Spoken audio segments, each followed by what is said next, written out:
The blackbird whirled in the autumn winds. It was a small part of the pantomime.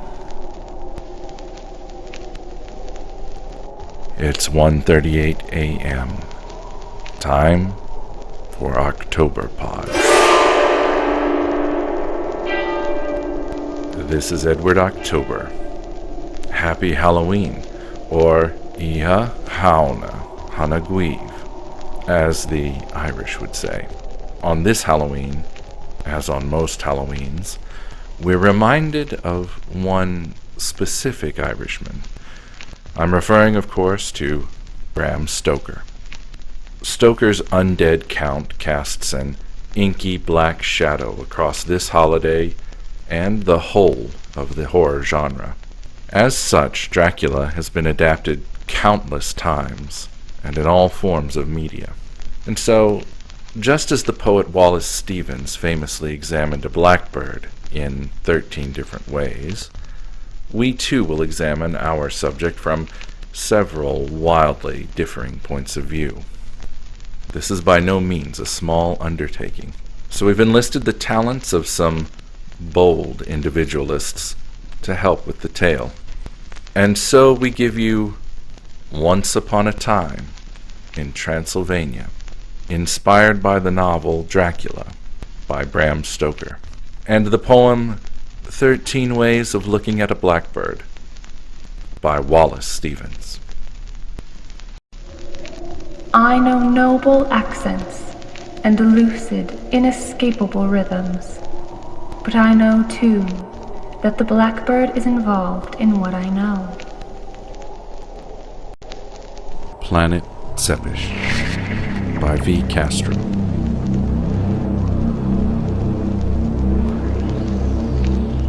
Once upon a time, the coachman grumbled, Transylvania was just quadrant 27J. People could get into it without a lot of permits, but that was before the new management took over. He jabbed the glowing tip of his cigar toward a blinking red light on the navigational computer, which indicated Planet Sepish. Indeed, Sepish was one of those places you hear about but could never venture to. A geological survey once found its soil to be rich in minerals that regenerate atrophying bodies in deep space, and ever since, Sepish was a hot commodity. However, the woman who had claimed the small planet was said to be an odd recluse that refuses most visitors. She built a workforce that was as loyal as they were mysterious. When Harker received the call that Director Valeria Sepish wanted to procure his services, he was more intrigued by the prospect of a large paycheck than actually setting foot on the planet, which was a requirement before a retainer would be paid. He heard the stories of the previous man that spent a significant time with her. He returned sickly and mad. It wouldn't be a short journey either. He would have to undergo deep sleep for 5 years before reaching the valuable planet. However, this money could mean his fiancée, Mina, would have a choice of staying on Earth or fleeing to some other, more pleasant world. Everything was scarce on Earth, including hope. Sepish was all forest and water, with Valeria establishing her directorship long before Harker was born. They said she was a descendant of kings and princes of Earth. However, there was no mention of her ever marrying or bearing children. Harker was unsure what to make of this leader, who apparently had never been photographed. She never corresponded with Videolink. There was no recording of her voice. The only image of her government or company, which were the same entity, was the face of a mammoth wild boar with blood-red tusks and a glowing blood-orange stone within its jaws. The approach to the planet was rather smooth, with the landscape taking Harker's breath away. It was so pristine that it looked as if not a soul had ever inhabited it.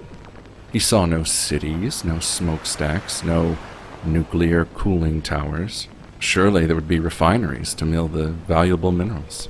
The forest was a cashmere cloak, covering almost everything as far as the eye could see. The ship banked sharply, enabling Harker's first glimpse of what he assumed was Valeria's home, a great stone fortress with jutting buttresses and jagged towers stood on an island surrounded by a great churning sea. Large beasts he could not identify exposed their backs and tails as they swam around the fortress. Winged creatures with the appearance of a blackbird, but the size and appetites of an albatross, dived in the air, plucking strange fish from the choppy waters. A single bridge, which was quickly becoming submerged as the tide rolled in, connected the fortress island to the mainland. Something so foreign scared him like nothing in his entire life, and Earth had become a frightening place after the Great War. He gathered his belongings and waited for the coach to land. As the door opened, a male butler dressed head to toe in worn leather greeted him. The man looked as if he stepped out of a history book, stuck between the Wild West and the dress of an English gentleman in the 17th century. "We have been waiting. Your master, Valeria the Wise, is in the dining hall where your supper awaits. It has been a long journey for you." And then, with a single burst from the repulsor jets and a whiff of ozone, the Guildsman-class star coach disappeared into the darkening sky, leaving Harker as alone as a lost child.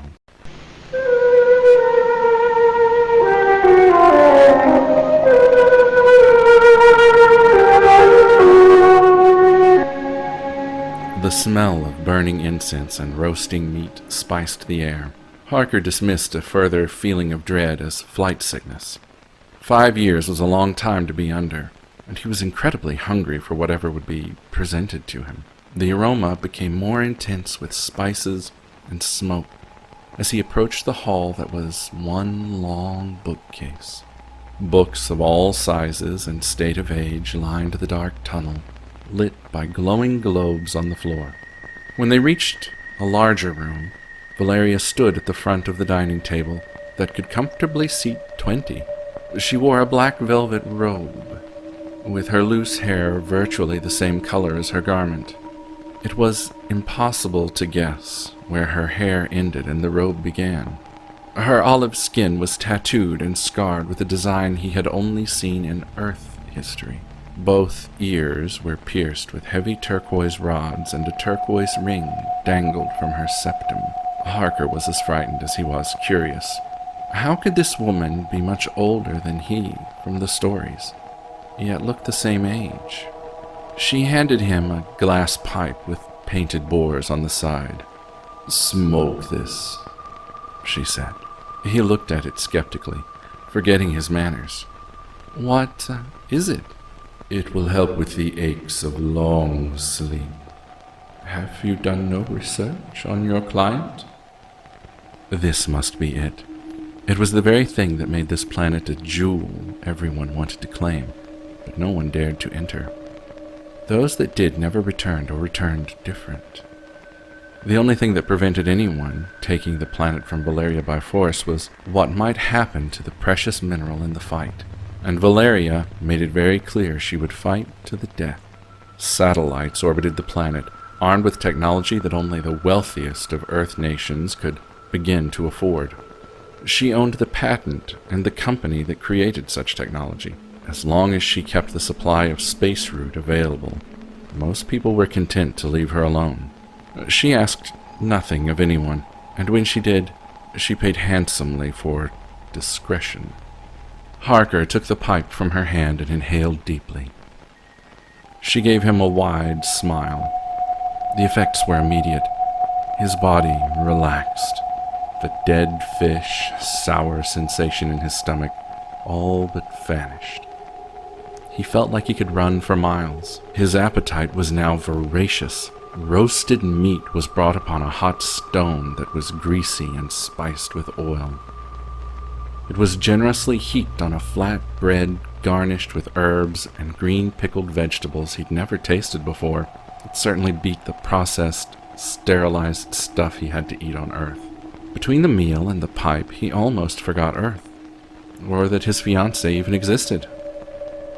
When he finished his meal in silence, Valeria escorted him to his room. The walls were adorned with art and artifacts from past human civilizations, things he had never encountered before, life from other worlds. May I ask your history? You have so many things of Earth, but what of this planet? I tried to do research, but so little is known. I have only seen your butler. Are there more? How does this place operate? I thought you might have questions, so I had a book written specifically for this reason. You will spend the evening learning about my history. The book was bound in smooth leather. It would take him all night to read through it.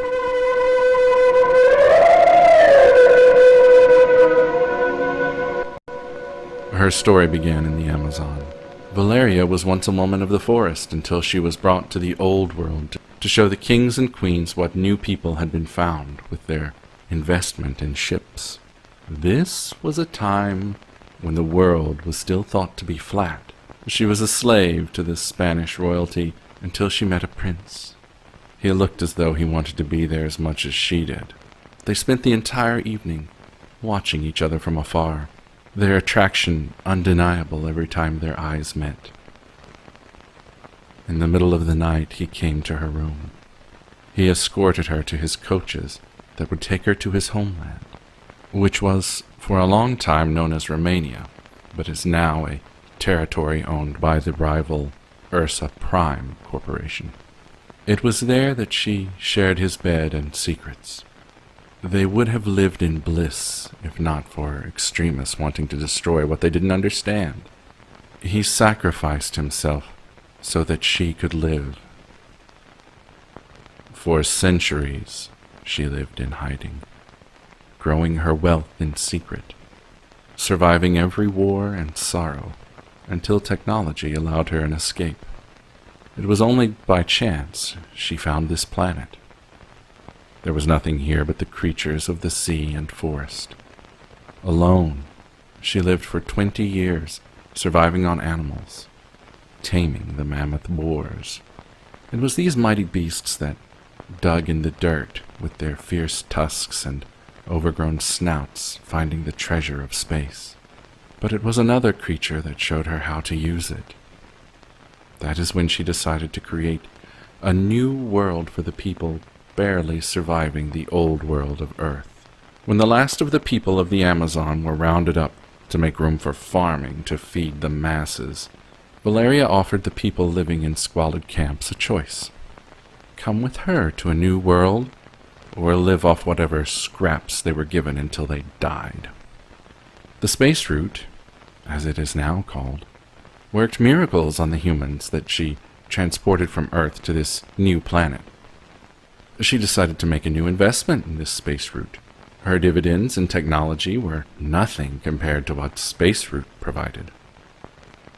Since that first exodus, she had continued to respect the land, the creatures, and the people that gave her life. She named the planet after her lost love, Tsepish, his original family name.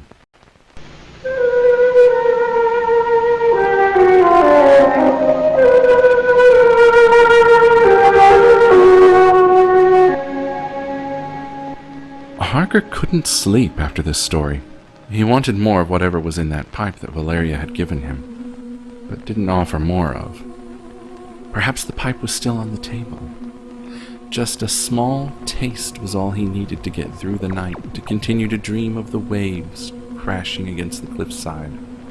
He stepped from his room with the light globe in hand that was a soft orange and yellow hue. As he walked through the hall from his room to the dining room, the faces of the paintings seemed to watch his every move.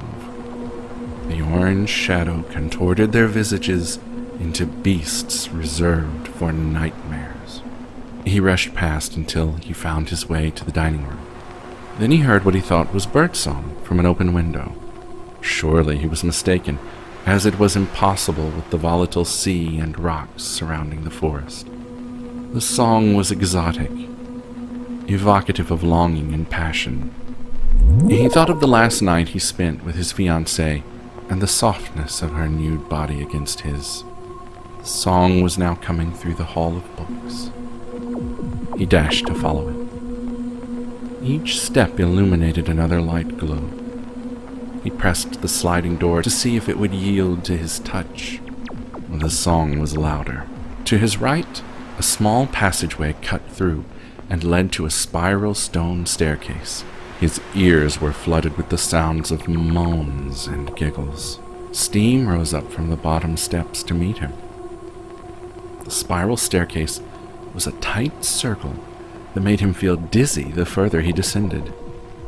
It seemed endless with each stair, shorter and shorter until it opened into a sweltering cavern.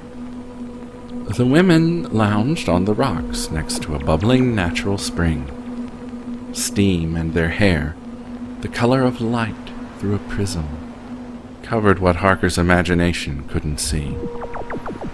Then the strange, mournful song ended. "I'm sorry to intrude," Harker said, "but your voices are astonishing. I had to see who was making such beautiful music. I didn't think the human voice was capable of such beauty." He swore their eyes were tinged yellow, but he explained this notion away as a trick of the light globes. Simultaneously, the three women motioned him to come closer. When he refused to move, the one in the middle began to hum the melody that drew him to this place. The hymn was deep, bordering on the guttural.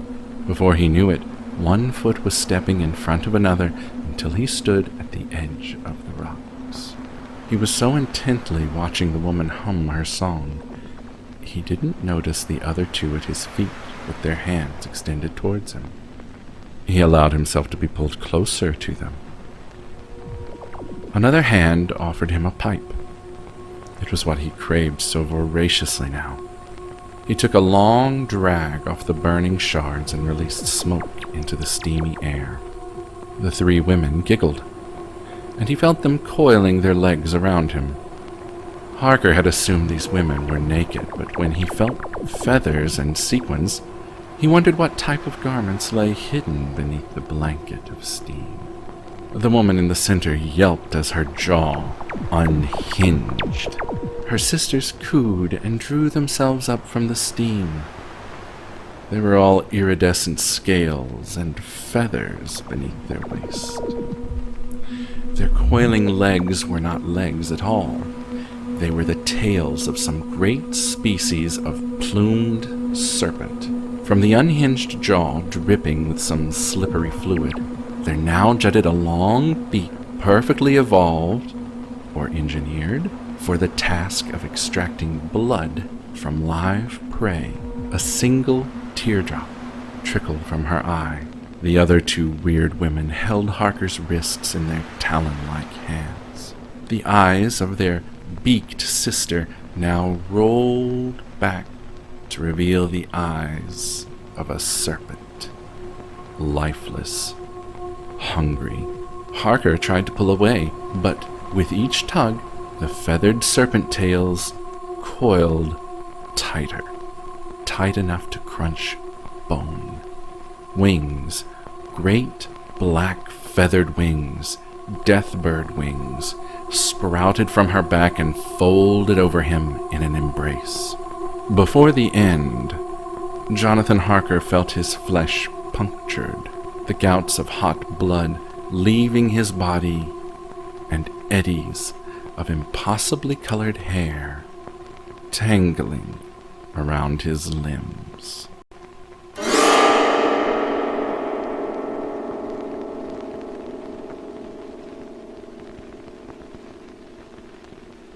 A man and a woman are one.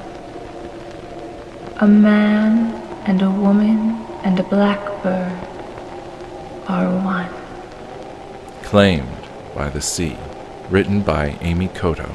Narrated by Madeline Hops and starring Jennifer, host of Haunted Happenstance. Once upon a time in Transylvania, an eccentric aristocrat chartered a Russian ship, the Demeter, to transport items from his native estate to a new one in England. The ship washed ashore in Whitby on England's east coast. There was no one on board except for the dead captain, lashed to the wheel, still clutching a crucifix wrapped in seaweed. A lone blackbird circled the ship until it soared out of sight. 50 boxes of earth were discovered as cargo, along with the captain's personal log.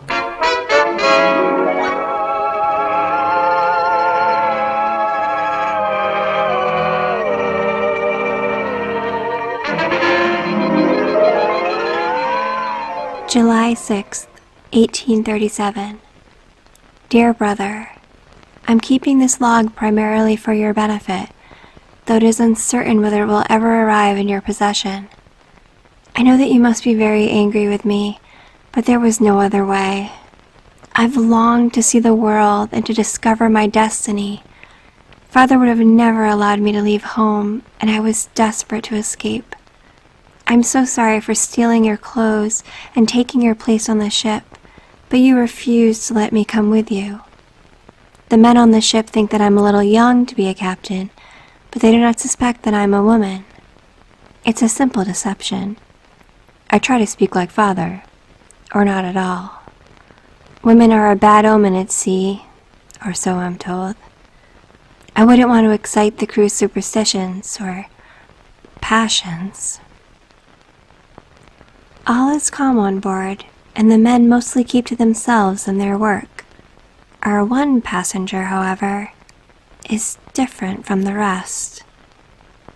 He is dark and gaunt, yet irresistibly beautiful, like some celestial being. He was the last arrival before we set out at midnight, and he was accompanied by a large amount of cargo, 50 boxes to be exact. When our eyes met for just a moment, it's like he could see right through me, as though he knew who I was, as his scarlet lips curled into a sinister smile. He mostly keeps to the shadows and stays below deck during the day, but I feel drawn to him for some unexplained reason, like he is calling to me, though we have not yet conversed. I know that I should be careful, especially since I'm lying about my identity, but my thoughts continue to drift toward him. The open sea is dark and quiet, and I feel comforted by the gentle waves crashing against the ship, but it cannot quell the uneasiness stirring within me, as I worry that that man is hiding something. July 16th, 1837. One of the crew has gone missing. We have yet to face a storm at sea, and I'm still confused and terrified. I don't have anyone with whom to confide my fears, as I must stay strong as the captain for my crew. For many days, everything was so routine, but something changed last night. I've been having trouble sleeping, and I'm worried that my nightmares may be coming true. I dreamt about the mysterious man that I told you about, but he was not alone. He was whispering to the waves, as if conversing with some unseen companion. I felt myself drawn to him. As I got closer, I inched toward the edge of the ship, not knowing what to expect. The moonlight beamed down on the water, illuminating it with silver crystals. The next thing I saw was even more breathtaking. A beautiful woman emerging from the ink-black waves. Her soaked hair was the color of fire, slicked back with a crown of pearls. She was like an angel. I clamped my hand over my mouth when I saw her large, scaly jade tail shimmer just above the waves. The crew, superstitious beggars, have spoken of maids at sea that would lure you to your death, but they seemed like stories. My eyes wandered over to the mysterious man who was not afraid of her. It seemed like they were old friends, reuniting after many years. I shifted my weight to get a closer look when I saw her razor-sharp teeth in the moonlight, and I screamed so loud it could wake the dead.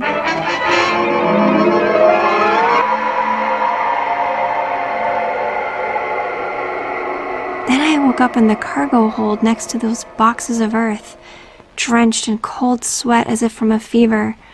relieved that it was only a frenzied dream. But then I heard the screams above deck from the crew. I don't know what happened, but all I know is that one of my men is gone, most likely claimed by the sea.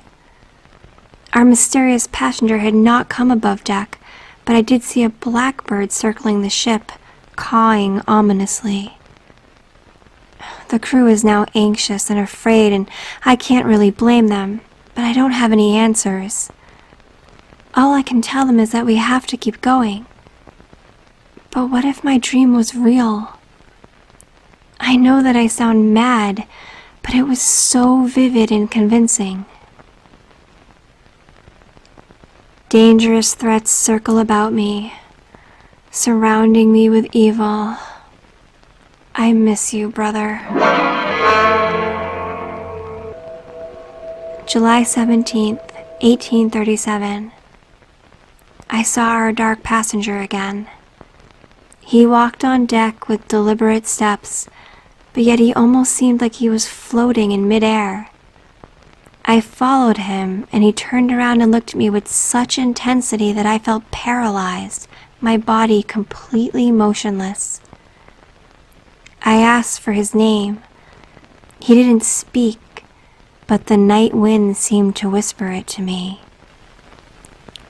Dracula. His eyes penetrated me with their hungry red luster for a moment, which stretched for an eternity before he disappeared into the darkness. I searched the ship frantically, but I could not find him. Some of the crew have begun to whisper about me, and I know that my lack of sleep is getting to me. Is this the product of some waking dream? July 22nd, 1837. We have now passed through the straits on our journey. 2 more men are missing. The crew is in a panic and they're starting to blame me. I fear a mutiny and I don't know what to do. Worse, I think some of them now suspect who and what I am. I dare not contemplate the things they'd do to me if they knew. Some are saying that the ship is haunted, and I can't say that these claims are unfounded. Last night, I had another dream about the maid in the sea. She was singing a lovely melody which vibrated through my entire body, like I was being summoned to her. I initially felt completely powerless, like my body and desires had taken over, inviting me into the dark sea. But the singing stopped suddenly when my hair fell out from my hat. The maid in the sea stared at me with wide and curious eyes. I knew that she, at least, had divined my secret. Perhaps that's why she spared me. I woke up clammy with sweat again, but this time I was above deck. Was I still dreaming? Was it really happening? Her pull over me was so magnetic, and I thought that I might have thrown myself overboard, realizing now that she might be the one responsible for my missing crew. However, when I woke up, I noticed several blood splatters against the deck, almost creating a trail. Everything within me told me that these men suffered greatly on board before they were claimed by the sea. But by what? No one could be trusted anymore, but could I really even trust myself at this point? I wish you were here, brother. I'm starting to think that maybe I should have stayed home after all.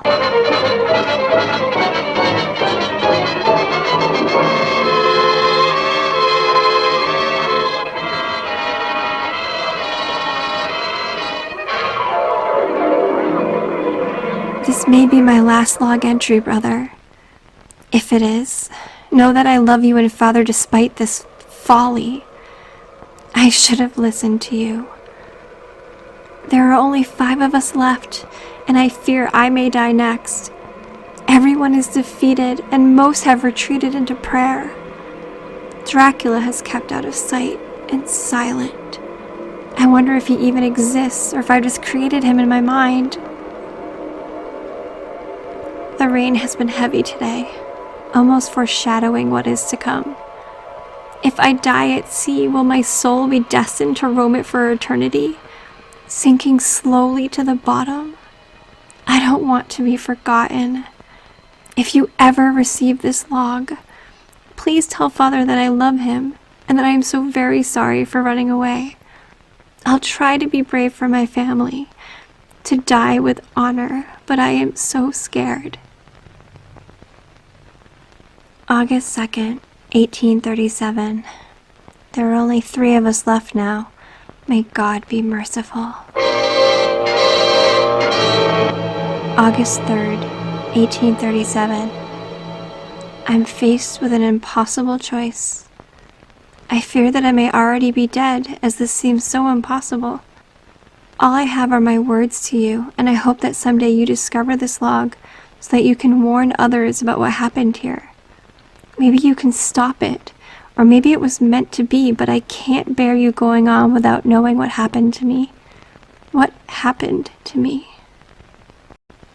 My first mate is the only one still alive, and he insisted that we open up the boxes that arrived with Dracula. The boxes are filled with earth and nothing else.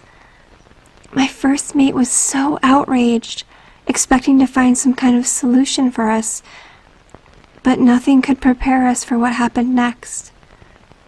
Dracula appeared behind us, his dark eyes widening with anger. It is the first time that I saw him display any emotion. I felt my body tremble as my first mate began to clutch the crucifix draped around his neck, praying in between heavy gasps of air. Dracula's eyes beckoned us to the upper deck. We obeyed the silent command with our bodies that, for that moment, belonged to him. As I stepped out on the upper deck, the moonlight shimmered down so intensely, revealing the maid in the sea. Only she wasn't alone. There were several more of her kind behind her, circling the ship. My first mate kept repeating, "It is here," over and over again. He continued to clutch his crucifix while I watched in horror as Dracula opened his jaw, revealing his razor-sharp teeth.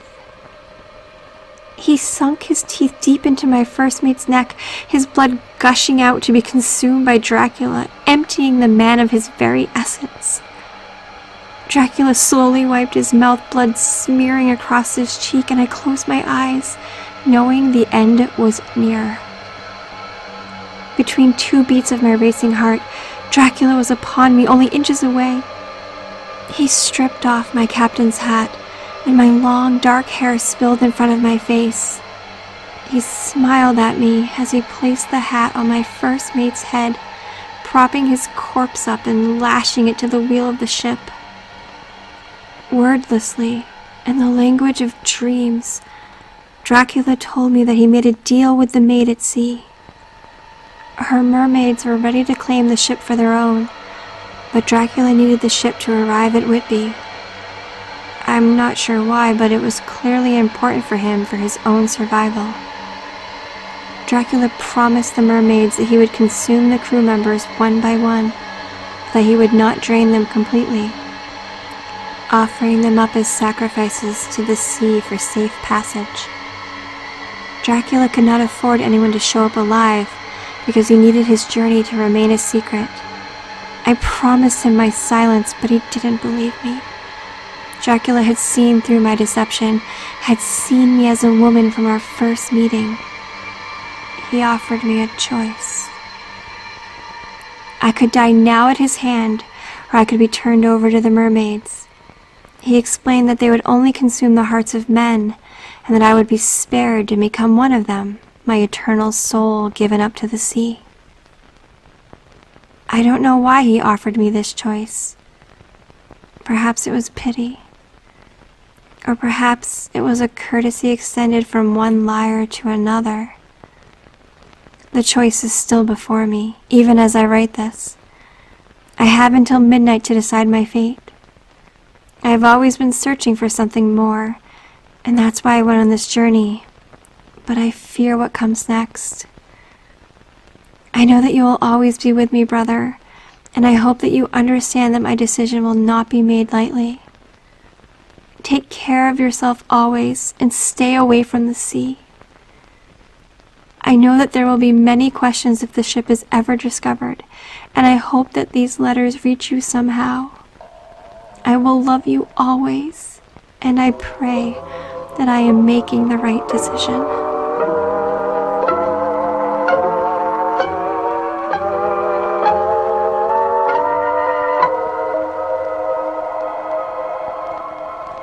This is the last entry from the log of the Demeter.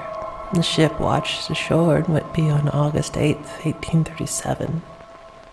The account on the log was discredited as fiction, and the true captain was a hero who had died bravely with his ship. The rest of the crew were never discovered, and the 50 boxes of earth were claimed by a man named Billington. The mysterious man, described in letters as Dracula, was not on board. A lone blackbird remained close to the ship until it flew back out to sea and out of sight, as though it knew exactly where it was going.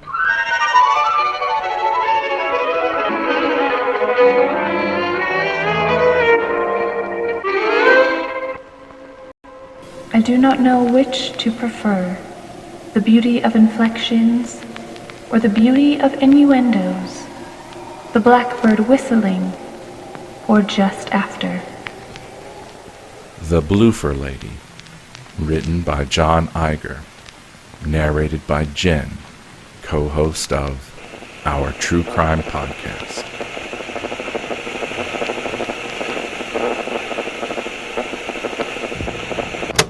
Once Upon a Time in Transylvania was the name of this kids' show in the early 90s. It was an adaptation of Dracula that was slated to run as a miniseries on TNN, the Nashville network, during the weeks leading up to Halloween.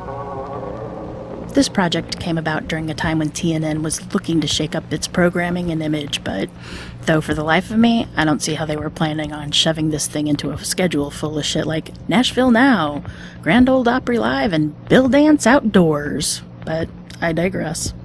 This show never aired, not on TNN or anywhere else. Not much remains to it aside from some scripts, concept art, and some apocryphal accounts gleaned from voice actors at con appearances. Once Upon a Time in Transylvania was the brainchild of a team of Irish creators.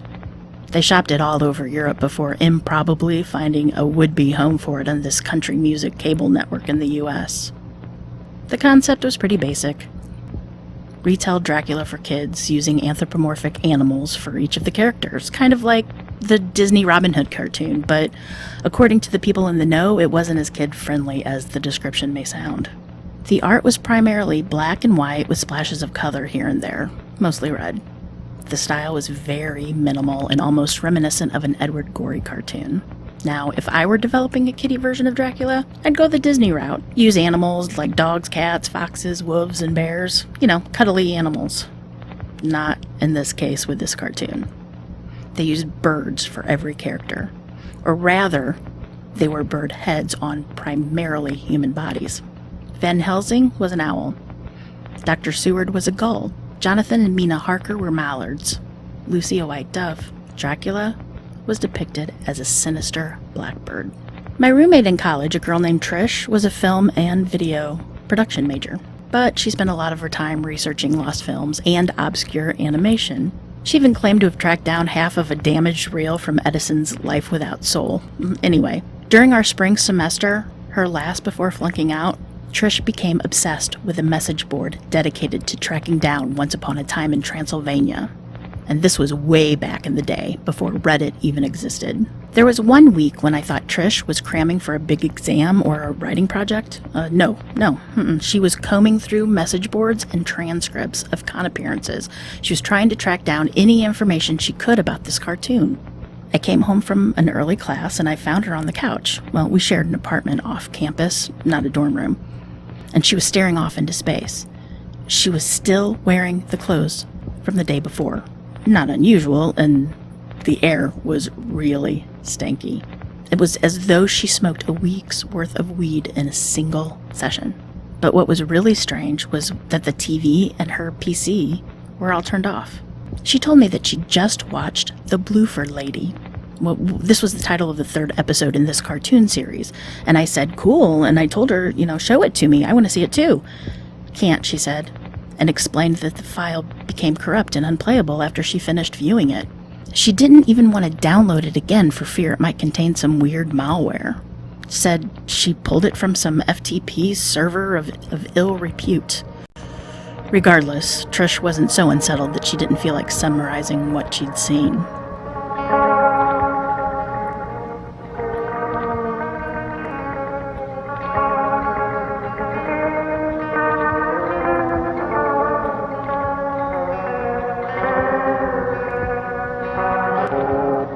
The Bloofer Lady dealt with Lucy Westenra's exploits as a vampire after having been bitten by Dracula. Now, Trish said that Lucy's dialogue and movements were weirdly sexual, especially for a kid's show. By day, Lucy, who was a weird bird character like all the others, writhed in bed. The script stated that she was in pain, but Trish said it looked kind of like she was doing something else. Ew. By night, she would stalk Hampstead Heath and prey on young children. Most were never seen again, but some children who survived spoke to Van Helsing, Dr. Seward, and the police about an apparition, a Bloofer lady all in white. Now, Bloofer was this kid's way of saying beautiful. Trish said that Dracula could sometimes be seen in the background, lurking behind trees and gravestones, or in a patch of rose bushes. After much of the runtime being devoted to lots of toing and froing on the heath, Seward and Van Helsing finally track Lucy to her lair, an abandoned crypt. The walls were stained with blood and tiny bones lay strewn upon the stone floor. They caught her in the act of preying upon a baby. Her beak opened wide to reveal rows of very sharp but otherwise humanoid teeth. Van Helsing and Seward stopped her, barely, and eventually managed to stake her through the heart. A friend of mine, an English major, once told me that scenes of Lucy being staked in the heart often played out like symbolic gang rapes. Men holding a woman down to penetrate her? I don't know about all that, but Trish said that the scene made her feel oogie and otherwise uncomfortable for some reason. And believe me, Trish has watched some pretty heinous shit in the course of her internet adventures. Lucy screams either in agony or ecstasy for a very long time, and then credits. Credits with a fairly cheerful pop theme song playing in the background.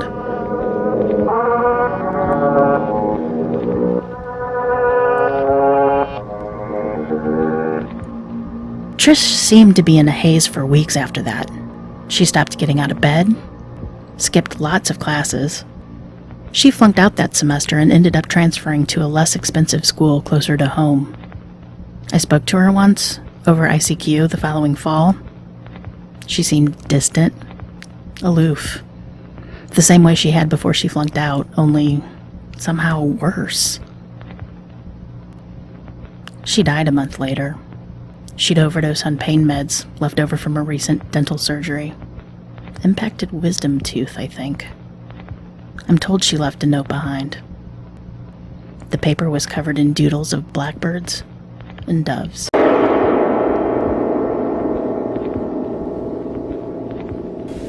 He rode over Connecticut in a glass coach.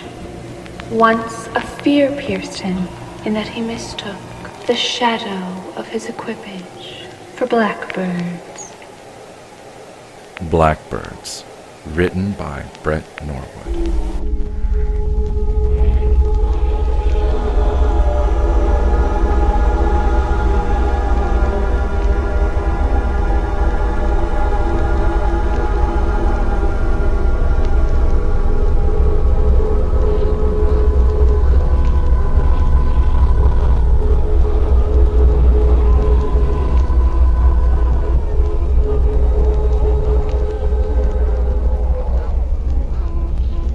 Once upon a time in Transylvania, says the manuscript old and frayed, which my grandmother Harker had kept by lock and key, a small assemblage of 5 men and 1 woman chased some thing some vestige of elder days as far as forgotten Wallachia, and there, on a winter's night, as death-pale snow fell faintly and far wolves howled, exterminated their quarry with fatal slash of bowie knife. These sallow, collected journals rest now beside me on the leather seat, and with them the illicit translation of an obscene book, one spirited away through sub-rosa arrangements from the University Library in Arkham.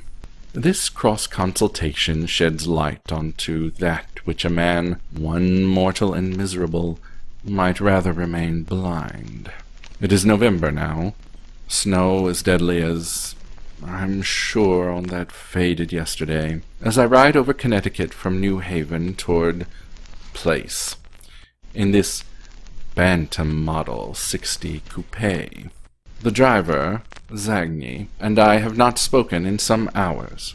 There is only the insatiable, ineffable barrage of downy snow as evening's raven wings overarch the black horizon. There is only this, and my mind, as it rests upon the volumes that ride beside me, rests upon the precipice, if you'll suffer, reader, the dramatic turn of phrase, of madness. You see the trace of the paver's work in my hand at present, but I must set down this scrap, perhaps as a final addendum to the collection of documents from my grandmother Harker's safe. Because, you see, unknown reader, tonight might mark my final passage of this much-passed roadway home.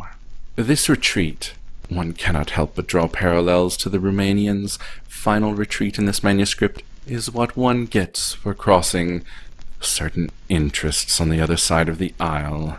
I suspect as much, I suppose, yet the realist in me resisted belief in the penny paper intrigues that for allying my campaign with the king of the oilmen, I would soon find myself fleeing the city in this modernist carriage of glass and gasoline and steel. Yes, the parallel to the narrative in the journals is an inescapable and ill portent. If I were as superstitious as the dark man in this car with me, still, the senator's goons wouldn't dare follow me to the family house. Their care is that I'm out of the city. It is, however, my own mortality's shadow principally that chases me, rather, the mortality of a world. The guilt lies with those blasphemous books, for, at first, when I learned of the ignoble afterlife of that noble Romanian count, I tasted only horror at the anticlimax of his quick dispatch at the blade of his hunter's knives. I wondered at the lack of trap or twist, or even least resistance from that powerful and ancient intellect, now supposedly rendered even more dangerous with supernormal powers of strength, invulnerability, and shape-shifting into the forms of beast. Oh, the irony that he who repelled the Turks from Europe's door could not outwit a hodgepodge band of men from a decadent and fallen age. This count, who had held literate discourse with Grandfather Harker in his castle, and showed the very gristle of his ample mental apparatus, that he should perish on the run, and so easily outsmarted. No cunning, trap, or feint, no battle, no transformation into wolf to flight or bat to flee. I felt distrust, reader, for the dishonor of a, dare I say, a monster. Also, in that other tome which slumbers now on the seat, insensible as toward the modernized world that speeds around it, did I learn something of the so-called vampire disease, which that generation never had any opportunity to learn. Blessed them. Hard enough was it for their quintessentially pedestrian Victorian minds to encompass solely that of a man might sleep and rise undead from the tomb. Could they have fathomed in that generation the true and starborn genealogy of that condition, snaking right through human history into the hazy yawn of a place far beyond and long undreamed. No autochthonous endemic this, Count Dracula's curse, but the dread pre-human record so clumsily translated by naive human hands that rides in my seat tells of the fall from the heavens in a day when man and simian were hardly different beasts. This thing that came down is not like biology known to us, needless to say. It is more than one Romanian aristocrat, more than any one man or woman. It is an organism of organisms.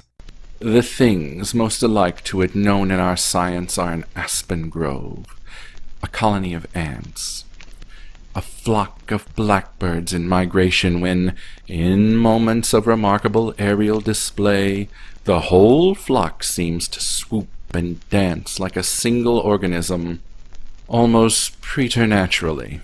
This superorganism, which the ancients knew as the dread Bram Caligula, is an organism of organisms, one that consumes animal life and appropriates what flesh it consumes as its new flesh, and, what's more, everywhere in the cosmos it finds its way, it collects unto itself what may be considered the best examples of animate life: the brave, the strong, the intelligent, the noble. Therefore, it is no great surprise that among men it prized the peerless Romanian prince who repelled the Turks as its especial harbinger. Such was my first reaction to this wisdom unwisely attained that I, suspecting that I, through my grandmother, still might have some linkage to this entity, sought out the services of a mesmerist to hypnotize me. My aim, understand, my reader, was that I might touch all that dead virtue it had assembled in its great and cosmic menagerie, from the Count to the Caesars, and as far antique as those brave defenders of fallen Olathoe, that I might but resurrect one jot and tittle of that virtue upon those petty, beggarly powers, worldly powers, who would frustrate progress of both myself and that king of black gold, whom we might, with some irony, call a vampire of genealogy, and who has given me the blood baptism of his service. What I learned instead is unspeakable, but I learned that what's dead is dead, and the whole collection lay dead, living in whole, yet dead in the particular, truly undead.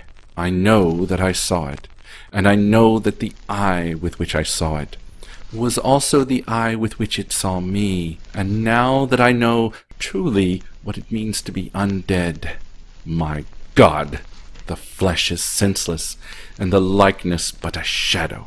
A moment ago, as we passed the witless glare of some electric street lamps, the fine hairs of my neck rose as, against the snow, I saw a congregation as of blackbirds swooping, descending upon my cab. Yet, as my hands found my face, the shadow crystallized, and I recognized the shape of the luggage tied down overhead. Instead, looking out now, I see the headlamps coming, the familiar headlamps of Senator Abe Housing's goons, coming through the incessant snow that falls faintly and equally on both the living and the dead.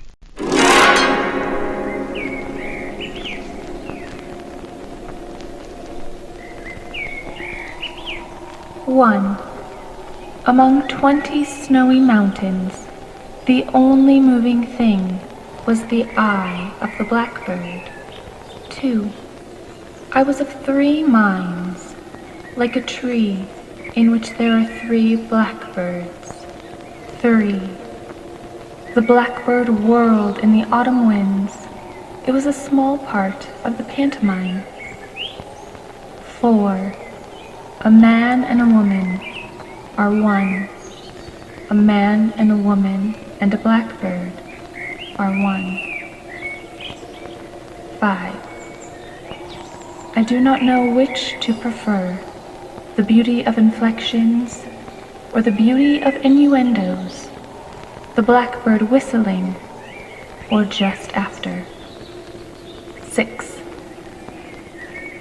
Icicles filled the long window with barbaric glass. The shadow of the blackbird crossed it to and fro. The mood, traced in the shadow, an indecipherable cause. 7. O thin men of Haddam, why do you imagine golden birds? Do you not see how the blackbird walks around the feet of the women about you? 8. I know noble accents and lucid, inescapable rhythms, but I know too that the blackbird is involved in what I know. 9. When the blackbird flew out of sight, it marked the edge of one of many circles. 10. At the sight of blackbirds flying in a green light, even the bards of euphony would cry out sharply. 11. He rode over Connecticut in a glass coach. One, a fear pierced him in that he mistook the shadow of his equipage for blackbirds. 12. The river is moving. The blackbird must be flying. 13. It was evening all afternoon. It was snowing, and it was going to snow. The blackbird sat in the cedar limbs.